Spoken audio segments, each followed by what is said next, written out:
Selain Kau tiada yang lain, hanya Kau milikku di surga.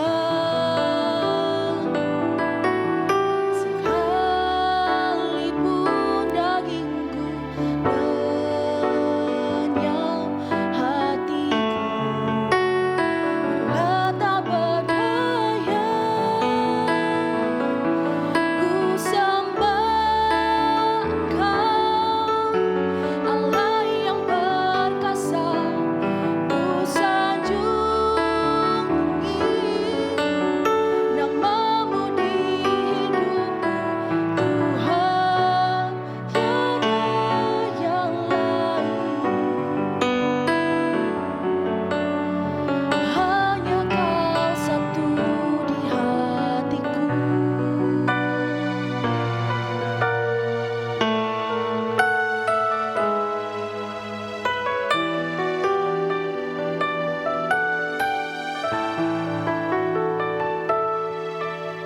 Selain Kau tiada yang lain, hanya Kau milikku di surga.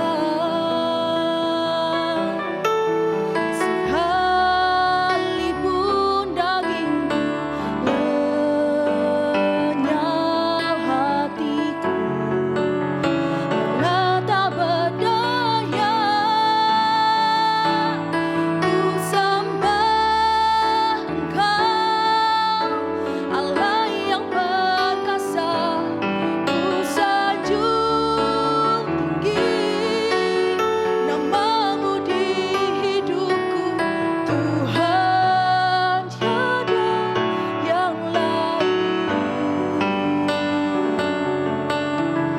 Hanya Kau satu di hatiku. Ku sembah Engkau, Allah yang perkasa. Ku sanjung tinggi namamu di hidupku, Tuhan, tiada yang lain. Hanya Kau satu di hatiku. Ku sembah Kau, Tuhan. Ku sembah Engkau, Allah yang perkasa. Ku sanjung tinggi namamu di hidupku, Tuhan, tiada yang lain. Hanya Kau satu di hatiku, Tuhan, tiada yang lain. Hanya Kau satu di hatiku, Tuhan, tiada yang lain. Hanya Kau satu di hatiku.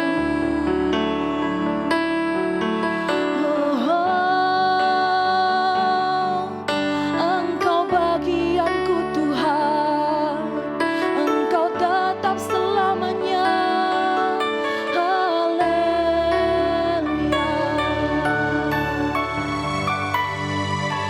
Haleluya. Oh Yesus.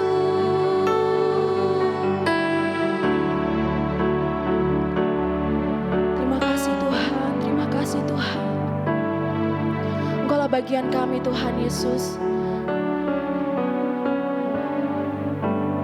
Sekalipun daging kami lenyap, hati kami lelah, Tuhan, kami tahu Engkau terus bersama dengan kami, Tuhan.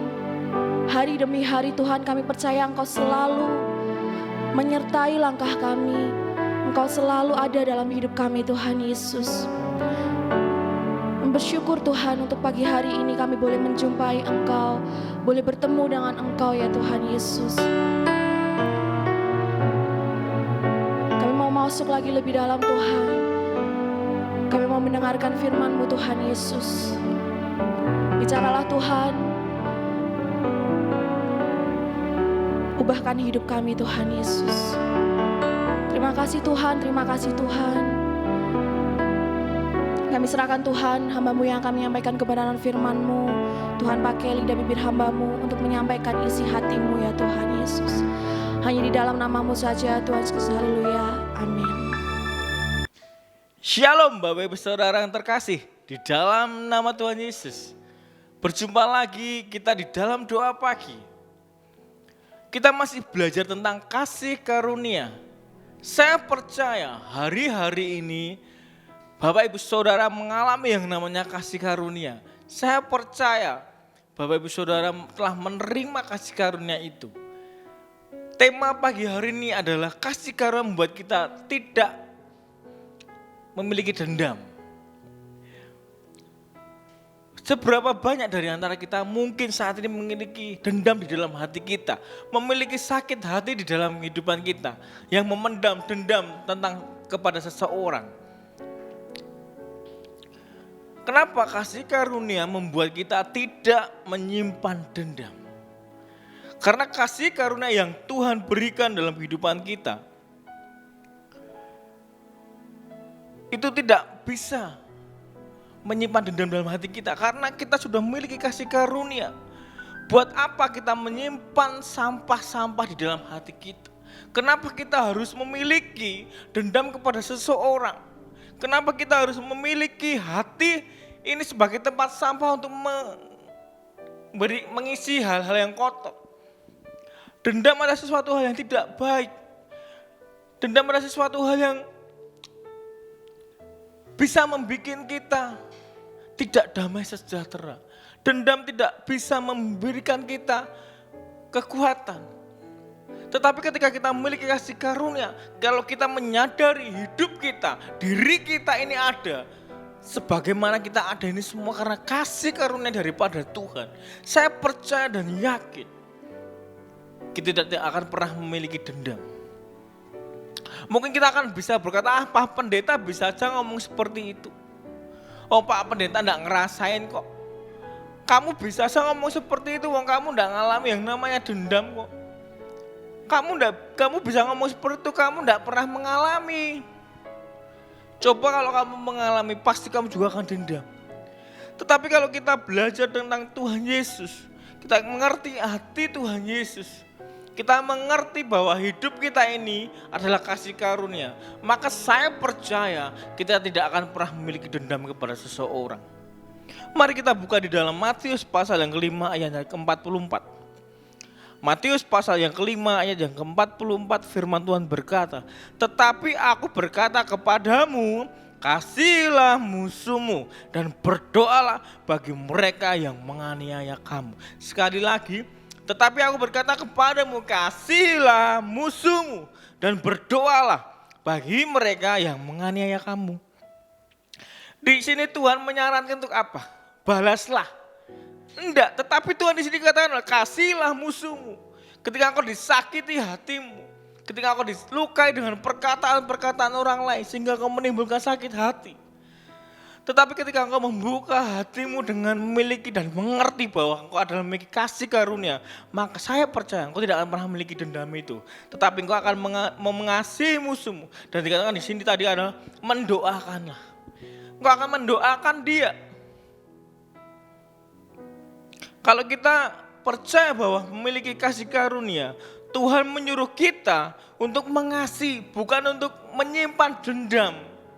Jadi ketika kita memiliki kasih karunia, sekalipun hati kita disakiti, saya percaya kita tidak akan pernah menyimpan dendam itu di dalam hati kita.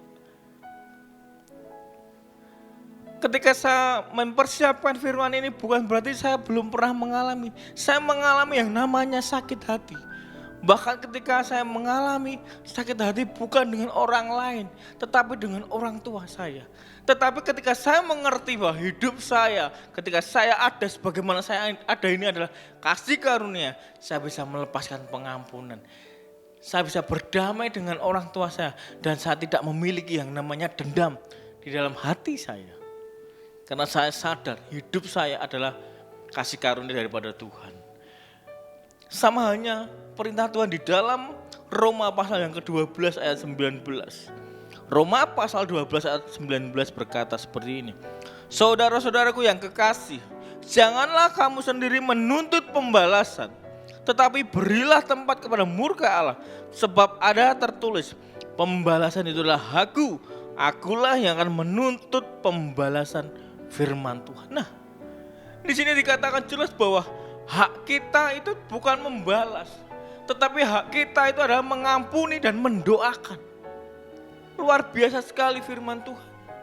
Karena firman Tuhan berkata bahwa hakkulah penghakiman dan pembalas itu adalah hakku. Kamu tidak punya wewenang apapun. Jadi wewenang kita hanya satu, yaitu mengampuni dan mendoakan. Berapa banyak dari kita yang hari ini sudah bisa mengampuni orang-orang yang menyakiti kita? Berapa banyak di antara Bapak Ibu Saudara yang sudah tidak memiliki dendam di dalam hatinya, bisa mengampuni orang-orang yang berusaha menyakiti hatinya? Orang yang memiliki dendam itu akan berdampak. Yang pertama, dia tidak akan pernah fokus di dalam kehidupannya. Orang yang memiliki dendam yang kedua adalah selalu gelisah hidupnya. Hidupnya tidak akan pernah tenang karena di dalam hatinya ini cuma panas dan panas hatinya. Isinya dendam, harus balas dendam, balas dendam.